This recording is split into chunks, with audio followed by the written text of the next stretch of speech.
ជម្រាបសួរអ្នកទាំងអស់គ្នាស្ដីលោកគ្រូយូលេបាទជំរាបសួរសុខសប្បាយទេទាំងអស់គ្នាថ្ងៃនេះបាទអញ្ចឹងថ្ងៃនេះខ្ញុំមានប្រធានបទមួយពាក់ព័ន្ធជាមួយនឹងការគ្រប់គ្រងអាជីវកម្មព្រោះមានមីងអនុសួរថាធ្វើម៉េចដើម្បីយើងអាចគ្រប់គ្រងអាជីវកម្មតាមបែបពុទ្ធសាសនាអានេះគាត់ចង់ដឹងពីការគ្រប់គ្រងប្តីកូនទេតាលោកគ្រូអើយកុំប្រាប់ឲ្យស្រីហ្នឹងលោកគ្រូអញ្ចឹងកន្លែងនេះខ្ញុំមកនិយាយពាក់ព័ន្ធជាមួយនឹងការគ្រប់គ្រងអាជីវកម្មតាមបែបដែលយើងរៀនទ្រឹស្ដីទៅតាមសាលាតាមសភៅមួយចំនួននោះទេតាមពិតទាំងអស់គឺពុកម៉ែបងប្អូនអស់នេះប្រយល់ណាការគ្រប់គ្រងទីផ្សារ 4P អញ្ចឹងទៅការ set vision ការអីសពបែបយ៉ាងគឺនៅក្នុងមេរៀនដែលយើងបានរៀននៅតាមសាលាតែដល់ឡែកខ្ញុំសូមផ្ដល់ជូននៅការគ្រប់គ្រងតាមបែបពុទ្ធសាសនាដល់លើកយកចំណុចតូចមួយទេយកមកបង្ហាញជូនបងប្អូនអស់គ្នាព្រោះតាមទ្រឹស្ដីពុទ្ធសាសនាគឺធំទូលំទូលាយយើងអាចសិក្សារៀនសូត្របញ្ជាក់អស់មិនចេះហើយទេបាទអញ្ចឹងយើងឃើញថាអាជីវកម្មមួយហ្នឹងគឺវាមានដំណើររបស់វាបាទចាប់ផ្ដើមដំបូងគឺមានការរីកចម្រើនបាទដំបូងអាចមានការរីកចម្រើនបន្ទាប់មកទៀតវារីកចម្រើនដល់កម្រិតមួយវាអាចនឹងហើយពេលខ្លះក៏វាអាចចុះមកក្រោមនេះផងដែរវាធ្លាក់ចុះផងដែរអញ្ចឹងនៅពេលដែលយើងធ្វើអាជីវកម្មឆ្នាំទី1ទី2នេះអាហ្នឹងជាពេលចាប់ផ្ដើមទេ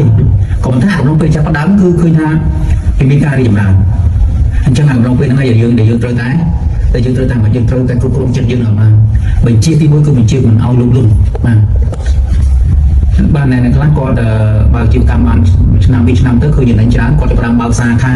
ាគាត់ចាប់ផ្ដើមទិញដីធ្វើឃ្លាំងអីសពបែបយ៉ាងហ្នឹងអាហ្នឹងអាជីវកម្មវិនិយោគច្រើនបាទអញ្ចឹងបើសិនជាយើងមានដើមទុនគ្រប់គ្រាន់អ្នកខ្លះហ៊ានទៅខ្ចីលុយធនាគារទៀតដើម្បីយកមកបង្វិលហ្នឹងវាធ្វើមានការចំណាយអស់ការទៀតបាទ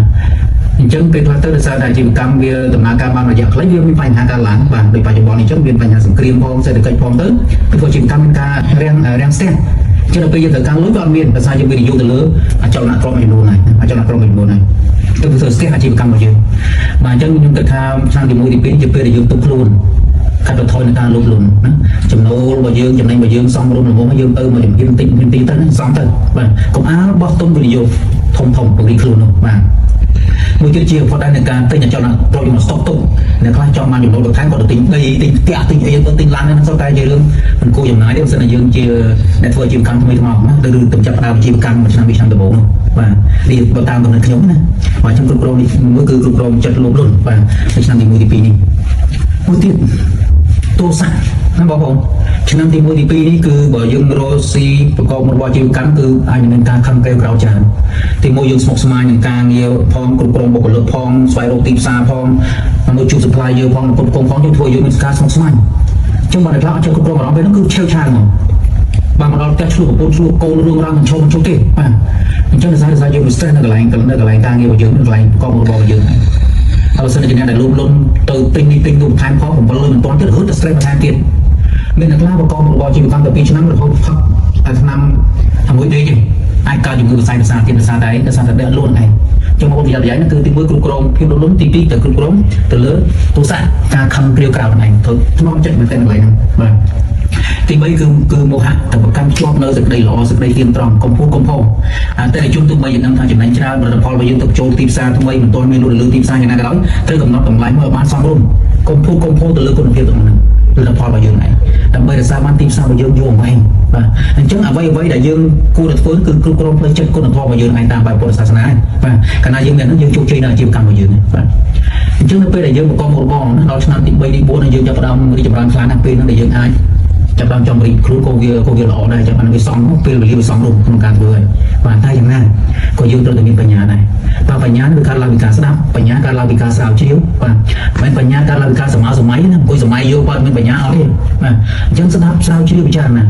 ហើយកុំអានបញ្ញាធ្វើតកែណាបងប្អូនណាតែខ្លះមួយឆ្នាំពីរឆ្នាំរៀនមានទូធាបន្តិចទៅសោះតែលេងចង់ទៅកន្លែងប្រើទៅបុគ្គលិកពីចម្ងាយហ្នឹងគ្រប់គ្រងពីចម្ងាយគឺមិនសូវជោគជ័យប៉ុន្មានទេបងប្អូនណាតែមិនថាយើងមិនឲ្យប្រាំនេះយើងប្រាំនោះតែត្រូវការមានយន្តការក្នុងការគ្រប់គ្រងឲ្យបានដណ្ដោះចុះទៅជួបចុះទៅឆែកជាពិសេសគឺបុគ្គលិកហ្នឹងហ្មង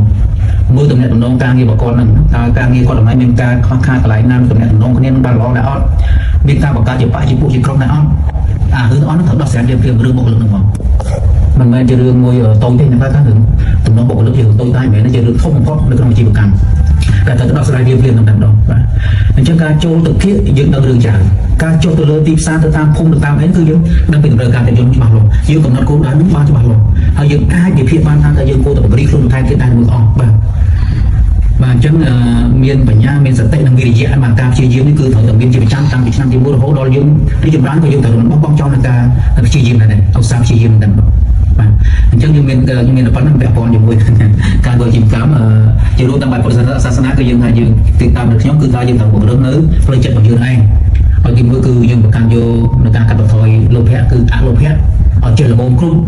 បាទទៅតាមកម្លាំងរបស់យើងទី3គឺអទោសៈបាទការខំព្រាក្រោតត្រូវតែកាត់បន្ថយមនុស្សតែនឹងមានទោសៈក៏ប៉ុន្តែតែមានសតិរលឹកដឹងភ្លាមថានឹងវាមិនត្រូវទេបាទវាអាចជាឧបសគ្គក្នុងការដែលយើងប្រកបអាជីវកម្មរបស់យើងអាចធ្វើអាជីវកម្មយើងអត់ខ្សោយសារតែមានការទោសៈកើតឡើងបាទទី3គឺមោហៈបាទការប្រកាន់ចំហគឺយើងជំនុំទៀងត្រង់ដើម្បីយើងប្រកបអាជីវកម្មដែលចាប់ដៃគូជាមួយដៃគូអាជីវកម្មយើងគឺបានរលូនបានយូរបែបបាទអញ្ចឹងមានប៉ុណ្ណឹងបងប្អូនមានឆ្ងល់ក៏សូមអញ្ជើញបាទគាត់ច្រើនបាទ